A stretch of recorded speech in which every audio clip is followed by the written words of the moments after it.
guys, it's Ina. I've been wanting to talk about this for a while now. The UK is not a safe place. Sure, it is relatively safe compared to many other countries, but when somebody gets stabbed on a street near me or a park minutes away, I get scared. And as a law and criminology student at my university, I wanted to talk about this in our criminology society when I was still the president, but it was brutally turned down. The reasons being, it's too insensitive, it could evoke victims' trauma, and it could scare students off.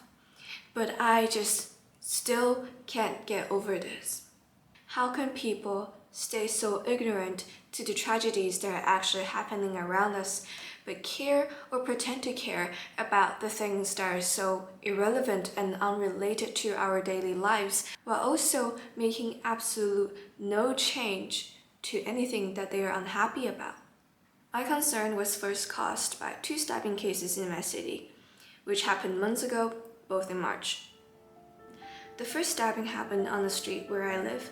A 26-year-old man was stabbed multiple times and was rushed to hospital with serious injuries.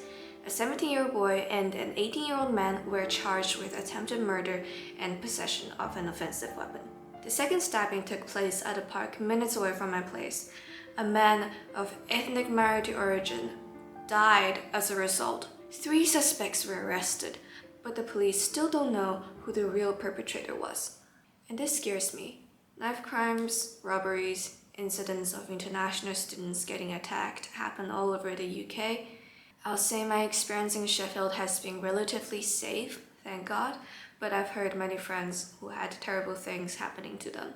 What really angers me is that no one, absolutely no one, is willing to raise awareness. There are barely any streetlights in Sheffield and rarely any effective police patrols at night. When I have to walk back home in the dark, in the winter, that will be after 4 p.m. I often feel scared because there is no sense of security or protection. And I feel scared and angry at the same time. So I decided to do this research on UK knife crime.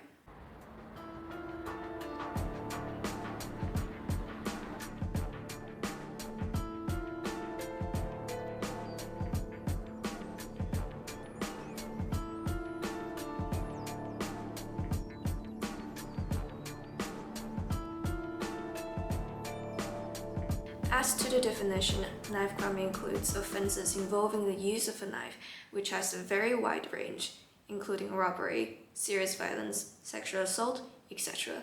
Before I came to the UK, I already did some research on offensive weapon regulations for the sake of my and other people's safety. According to the law of England and Wales, it is illegal to use a knife or weapon in a threatening way, and it is also illegal to carry most knives or any weapons in public without a good reason, or sell most knives or any weapons to anyone under the age of 18. The exception to these two rules are folding pocket knives that have a cutting edge no longer than 3 inches and are not block knives. In short, it is illegal to carry a non-folding pocket knife with a blade longer than 3 inches without a good reason. It's super clear, right? Yet, according to the Office for National Statistics, in the year ending March 2023, last year, there were around 50,500 offences involving a sharp instrument in England and Wales. Sentencing statistics from the Ministry of Justice also showed that, in that same year, over 19,000 cautions and convictions were made for possession of a knife or offensive weapon. Juveniles aged 10 to 17 were the offenders in around 18% of these cases. UK knife crime is labelled as a national emergency in the UK, yet there is very limited research on this area, probably because it is extremely complicated to record and intervene. According to Bailey et al.'s research article published by Cambridge University in 2020, there is a significant overlap between victims and offenders of knife crime. Most victims and offenders share demographic similarities such as gender, age, ethnicity, background, and experiences. Males between 16 and 34 are the most affected by knife crime, and so are youth and members of BAME groups. Nevertheless, the majority of offenders, around 74.2%, are prolific offenders known to the police, but many victims are first-time victims. And interestingly, contrary to media portrayal, knife crime is often not driven by gangs. Less than 20% of knife crimes are gang-related, mostly occur between strangers, and are often one-off events. According to Bailey et al. And Minnesota et al. Study published in 2022, and a variety of other sources published by government organizations, it seems like the solutions and preventative strategies given are just using generalized approach to discourage carrying knives in public, so enforcing the current law, which is, wow, so very effective. Giving education on legal and medical consequences of knife stabbing, which I've not seen anywhere so far, probably because I'm a uni student, not a middle or high school one.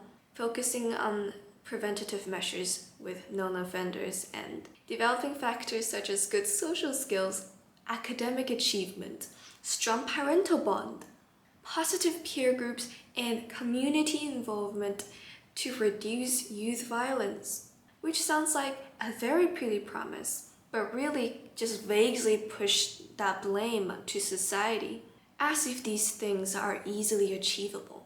Another very interesting approach taken by Crime Stoppers, and I'm pretty sure a number of other agencies, is telling you that you are most likely to be hurt if you carry a knife. Research shows that 99% of young people don't carry knives. And carrying a knife could mean up to 5 years in prison, even if it's not used. Which frankly, I'm sorry, but I think are all fake facts that have zero explanations.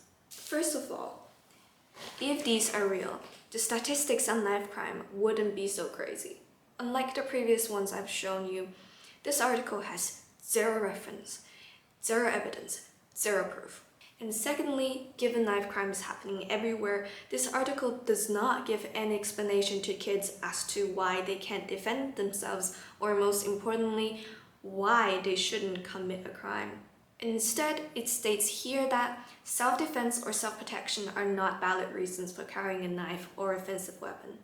Okay, fine. Even bringing a pepper spray is illegal in the UK and is classed as a firearm under Section 51B of the Firearms Act 1968. And it is the most ineffective thing ever, because let's be real, this would not stop offenders from offending. What it's trying to do instead is to tell victims, get stabbed, don't fight back. If you fight back, you're a criminal. Instead of actually punishing the criminals that are running free in this world, because let's be real, they're not keeping kids in prison. Rehab doesn't transform them before they get out, and when they do whatever they want. And I'm not encouraging you to bring knives or commit knife crimes. Just like guns, no one should bring weapons ever. But this is regulated in such a terrible way. I don't know what they expect by having such an ineffective preventative approach. I know the UK absolutely sucks with effective punishment, so what about we start by protecting potential victims, put out those streetlights, provide proper education to youth, and actually care about this. You should not possibly be that poor or ignorant of your citizens' safety to a point where I, a foreigner, is criticizing you brutally.